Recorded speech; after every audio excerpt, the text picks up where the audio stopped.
काय वाटतं तुम्हाला? आयुष्य म्हणजे काय आहे?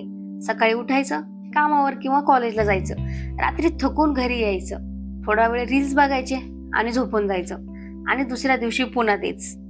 पण जर तुम्हाला वाटत असेल की हेच आयुष्य आहे तर थांबा. आज आपण एका अशा आरशासमोर उभे राहणार आहोत जो आपल्याला आपलं खरं रूप दाखवणार आहे. आपल्याला नेहमी सांगितलं जातं की चांगला अभ्यास कर, चांगली नोकरी मिळव आणि सेटल हो. पण कोणी हे का सांगत नाही की सेटल होणं हीच प्रगतीची सगळ्यात मोठी शत्रू आहे. आपण सगळे एका अशा शर्यतीत धावतोय जिथे शेवटची रेषा कोणालाच माहिती नाही. पण विचार करा, जर तुम्हाला आज कळलं की तुम्ही जे काही करत आहात ते फक्त दुसऱ्यांना खुश करण्यासाठी आहे, जर तुम्हाला कळलं की तुमच्या आयुष्याचा रिमोट कंट्रोल तुमच्या हातात नसून लोक काय म्हणतील या भीतीकडे आहे. अंकुर वारिकू यांचं नाव तुम्ही ऐकलं असेल. एक असा माणूस ज्याने आयुष्यात अनेक वेळा शून्यातून सुरुवात केली. त्यांनी त्यांच्या अनुभवातून एक गोष्ट शिकली. आपण सगळे इपिक गोष्टी करण्यासाठी जन्माला आलो आहोत, पण आपण सध्या गोष्टीतच अडकून पडलोय. आपण साध्या गोष्टीत अडकून पडले. आज आपण गप्पा मारणार आहोत अशा एका मानसिकतेबद्दल जी तुमची विचार करण्याची पद्धत मुळापासून बदलून टाकेल. हे कोणतं साध्या टिप्स देणारं पुस्तक नाहीये, तर हे तुमच्या आतल्या त्या सुप्त आवाजाला दिलेलं उत्तर आहे, जो रोज रात्री तुम्हाला विचारतो बस इतकंच की अजून काहीतरी मोठं करायचंय. तर तयार आहात ना स्वतःच्या आयुष्याचा ताबा स्वतःच्या हातात घेण्यासाठी? कारण आता वेळ आली आहे फक्त जगण्याची नाही तर काहीतरी इपिक करण्याची. कल्पना करा, तुम्ही एका अशा इमारतीच्या शिखरावर उभे आहात जिथे पोहोचण्यासाठी तुम्ही तुमचं आयुष्य पणाला लावले. पण तिथे पोहोचल्यावर तुम्हाला कळतं की ही तर इमारतच नाहीये जिथे तुम्हाला जायचं होतं. अंकुर वारिकूंच्या बाबतीत असंच काहीसं घडलं. जेव्हा ते अमेरिकेत PhD करत होते तेव्हा जगाच्या नजरेत ते सक्सेसफुल होते, पण आतून त्यांना रोज एकच प्रश्न सतावत होता, हे मी कोणासाठी करतोय? आपण सगळेच असे नाही का? आपण एका अशा अदृश्य मुखवट्या मागे जगतो जो समाजाला आवडेल. आपण डिग्री घेतो कारण ती गरजेची आहे, आपण नोकरी करतो कारण बिल भरायचे आहेत, पण यात आपण कुठे आहोत? अंकुर सांगतात, यश हे आपण बाहेर शोधतो, पण ते प्रत्यक्षात आपल्या आत शांतीमध्ये असतं. विचार करा, तुम्हाला एखादी गोष्ट करायची खूप इच्छा आहे, पण तुम्ही ती करत नाही कारण तुम्हाला भीती वाटते अपयशाची. पण गंमत बघा, आपण अपयशाला घाबरत नाही, आपण त्या अपयशानंतर लोक काय म्हणतील याला घाबरतो. एक साधी गोष्ट लक्षात घ्या, समजा तुम्ही एखादा व्यवसाय सुरू केला आणि तो फ्लॉप झाला. लोक हसतील, बरोबर? पण ते लोक कोण आहेत? ते जे स्वतःला काहीच धाडस करत नाहीत. मग त्यांच्या मताला तुमच्या आयुष्यात इतकी किंमत का? समजा एक लहान बाळ आहे. एक लहान बाळ चालायला शिकते, ते पडतं, पुन्हा उडतं, पुन्हा पडतं. आपण त्याला कधी म्हणतो का अरे तू फेल झालास आता सोडून दे? नाही ना. मग आपण मोठे झाल्यावर स्वतःला इतकी सवलत का देत नाही? अपयश हा फुल स्टॉप नाही, तो एक कॉमा आहे. अंकुर वारिकूंनी जेव्हा त्यांनी त्यांची पहिली मोठी कंपनी सोडली किंवा जेव्हा त्यांना रिजेक्शन मिळालं तेव्हा त्यांनी रडत बसण्यापेक्षा एक प्रश्न स्वतःला विचारला, यातून मी काय शिकलो? जर तुम्ही आज काहीतरी नवीन करायचा विचार करत असाल आणि मनात भीती असेल तर स्वतःला एकच सांगा, सर्वात वाईट काय होऊ शकतं? मी फेल होईल ना, पण मी त्या जुन्या माणसांपेक्षा तर नक्कीच श्रेष्ठ असेल जो धाडस न करता फक्त स्वप्न बघत बसलाय. कारण मित्रांनो, इपिक गोष्टी नशिबाने मिळत नाहीत, त्या अपयशा ढिगाऱ्यातून मार्ग काढत उभ्या राहतात. मी तुम्हाला एक प्रश्न विचारते. समजा रोज सकाळी तुमच्या बँक खात्यात 86,400 रुपये जमा झाले आणि अट अशी आहे की दिवसाच्या शेवटी ते पैसे संपले पाहिजेत, नाहीतर ते कायमची निघून जाते. तुम्ही काय कराल? साहजिक आहे, तुम्ही तो शेवटचा रुपया सुद्धा सत्कारने लावाल. पण तुम्हाला माहिती आहे का, आपल्या सगळ्यांकडे एक असं खातं आहे जिथे रोज 86,400 सेकंद जमा होतात, पण आपण त्यांचं काय करतो? आपण ते लोक काय म्हणतील यात खर्च करतो. आपण ते उद्या करू म्हणत वाया घालवतो. अंकुर वारिकू एक खूप मोलाची गोष्ट सांगतात जी आपल्या पिढीला समजणं खूप गरजेचं आहे. ते म्हणतात, पैसा म्हणजे केवळ वस्तू विकत घेण्याचं साधन नाही, तर तो वेळ विकत घेण्याचं साधन आहे. आपल्याला लहानपणापासून शिकवलं गेलं की पैसा वाचवा, पण कोणी हे नाही सांगितलं की वेळ वाचवण्यासाठी पैसा खर्च करा. विचार करा, जर तुम्ही तासनतास बसची वाट बघत उभे आहात फक्त 10-20 रुपये वाचवण्यासाठी, तर तुम्ही त्या पैशांपेक्षा जास्त किंमत तुमच्या वेळेची घालवताय. तोच वेळ जर तुम्ही तुमच्या कौशल्यावर किंवा तुमच्या स्वप्नावर खर्च केला असता तर त्या 10 रुपयाच्या 10,000 पटीने परतावा तुम्हाला मिळाला असता. पण यात एक धोका सुद्धा आहे. पैसा कमवण्याच्या नादात आपण अनेकदा तो वेळच गमावून बसतो ज्या वेळेसाठी आपण पैसा कमवत होतो. अंकुर यांच्या भाषेत सांगायचं तर खऱ्या अर्थाने श्रीमंत तोच आहे ज्याला सोमवारी सकाळी उठल्यावर आज मला काय करायचं हे ठरवण्याचे स्वातंत्र्य आहे, ना की आज मला काय करावंच लागेल याची सक्ती. आणि दुसरी गोष्ट म्हणजे गुंतवणूक. गुंतवणूक म्हणजे फक्त शेअर मार्केट किंवा सोन्यात पैसे टाकणं नाही. सगळ्यात मोठी गुंतवणूक असते स्वतःवर केलेली गुंतवणूक.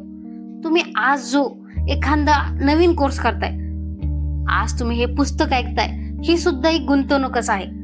गुंतवणुकीची खरी जादू एका शब्दात दडलेली आहे आणि तो शब्द म्हणजे चक्रव्याढ, कंपाऊंडिंग. जर तुम्ही रोज स्वतःमध्ये फक्त 1% सुधारणा केली तर वर्षाच्या शेवटी तुम्ही स्वतःमध्ये 37 पट जास्त प्रगती केलेली असेल.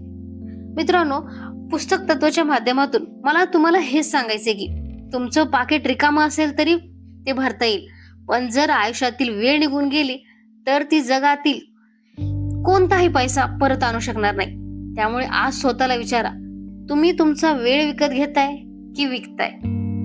कधी असं झालंय का की सोशल मीडियावर तुमच्या एखाद्या मित्राने नवीन गाडी घेतल्याचा फोटो टाकला आणि तो बघून तुम्हाला आनंद होण्याऐवजी मनात कुठेतरी थोडी टोचणी लागली, किंवा कोणाचं तरी लग्न झालं, कोणाला तरी प्रमोशन मिळालं आणि तुम्हाला वाटलं अरे हे मला का नाही मिळालं?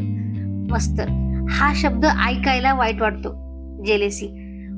पण आपण सगळेच कधी ना कधी हे अनुभवतो. अंकुर वारिकू या पुस्तकात एक खूप खोल विचार मांडतात.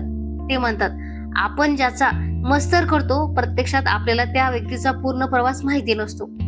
आपण फक्त लोकांच्या आयुष्यातला तो यक्षाचा क्षण पाहतो, पण त्या मागे त्यांनी किती रात्री जागून काढल्यात, किती वेळा ते रडलेत किंवा किती अपमान त्यांनी गिळलेत हे आपल्याला दिसत नाही. आपण आपल्या पडद्यामागच्या बिहाइंड द सीन्स आयुष्याची तुलना इतरांच्या हायलाइटशी करतो आणि इथेच आपण हरतो. नातेसंबंधाच्या बाबतीत सुद्धा आपण असंच करतो.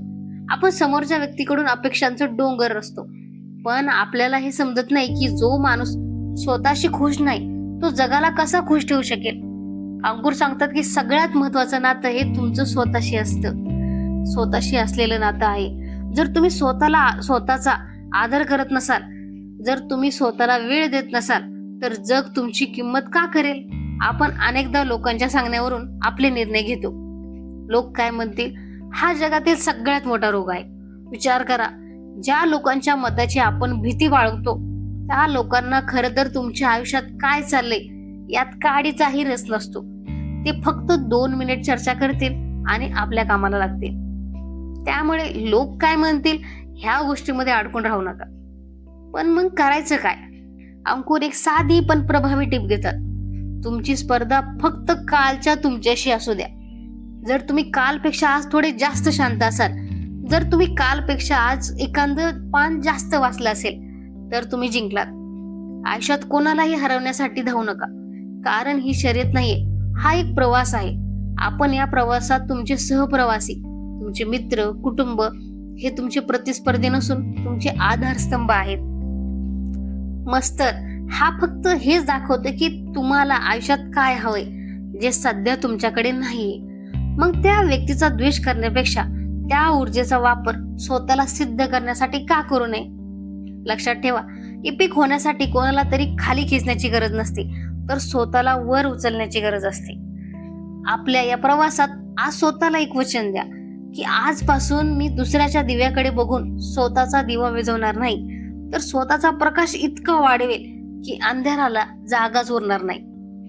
तर मित्रांनो, आपण यश अपयश पाहिलं, वेळ आणि पैशाचा खेळ समजून घेतला आणि मस्तराचा तो मुखवटा सुद्धा ओढून काढला. पण आता एक प्रश्न उरतो, हे सगळं ऐकून काय बदलणार आहे? अंकुर वारिकू यांच्या डू इपिक शीट या पुस्तकाचं नावच आपल्याला सांगते की आता वेळ आली आहे काहीतरी इपिक करण्याची. पण इपिक म्हणजे काय? म्हणजे खूप मोठे किल्ले बांधणं की कोट्यावधी रुपये कमावणं? नाही. अंकुर म्हणतात इपिक होणं म्हणजे स्वतःच्या अटींवर जगणं. कदाचित आज तुम्ही अशा ठिकाणी असाल जिथे तुम्हाला वाटत असेल की तुमचं कोणी ऐकत नाहीये किंवा तुमचे प्रयत्न वाया जात आहेत. पण लक्षात ठेवा, बांबूचे झाड पहिली 5 वर्ष जमिनीच्या वरच येत नाहीत. ते फक्त आपली मुळं घट्ट करत असतं आणि एकदा का ते जमिनीच्या वर आलं की अवघ्या काही आठवड्यात 80 ते 90 फूट उंच जातं. तुमचा आजचा संघर्ष, तुमची आजची मेहनत ही तुमची मुळं घट्ट करते. लोक आज तुम्हाला हसतील, उद्या विसरतील, पण ज्या दिवशी तुम्ही तुमचं शिखर गाठाल त्या दिवशी तेच लोक म्हणतील, मला माहिती होतं तू हे करून दाखवशील. हे पुस्तक आपल्याला एकच गोष्ट ओरडून सांगते, थांबू नका. जर तुम्हाला वाटतंय की तुम्ही उशिरा सुरुवात केली तर तसं नाहीये. तुम्ही अगदी योग्य वेळी सुरुवात केली. जर तुम्हाला वाटतंय की तुमच्याकडे साधन नाहीत तर लक्षात ठेवा, जग जिंकण्यासाठी तलवारीपेक्षा जिद्दीची जास्त गरज असते. आपल्याला पुस्तक तत्वच्या या कुटुंबाला मला आज एकच सांगायचंय, आयुष्य हे खूप छोटं आहे. कदाचित मजे जगण्यासाठी, कदाचित हे केलं असतं तर, कदाचित मी तेव्हा धाडस दाखवलं असतं तर, हे प्रश्न स्वतःला विचारण्याची वेळ येऊ देऊ नका. चूक करा, शिका, पडा, पुन्हा उठा, पण इपिक काहीतरी करा. त्या कदाचित मध्ये अडकून राहू नका. आज या व्हिडिओमध्ये मला कमेंट्स करून नक्की सांगा, अशी कोणती एक गोष्ट आहे जी तुम्हाला खूप दिवसापासून करायची आहे पण भीतीपोटी तुम्ही ती करत नाहीये. आज ती भीती इथे लिहून टाका आणि मोकळे व्हा. जर हा व्हिडिओ तुम्हाला आवडला असेल तर तुमच्या एका मित्राला नक्की शेअर करा. आज या शब्दांची त्यालाही काही गरज असेल. आणि हो, आपल्या या प्रवासात सहभागी होण्यासाठी सबस्क्राईब करायला विसरू नका. चला तर मग भेटूया पुढच्या भागात एका नवीन पुस्तकासह, एका नवीन प्रवासासह. तोपर्यंत स्वतःवर विश्वास ठेवा आणि काहीतरी इपिक करा. धन्यवाद.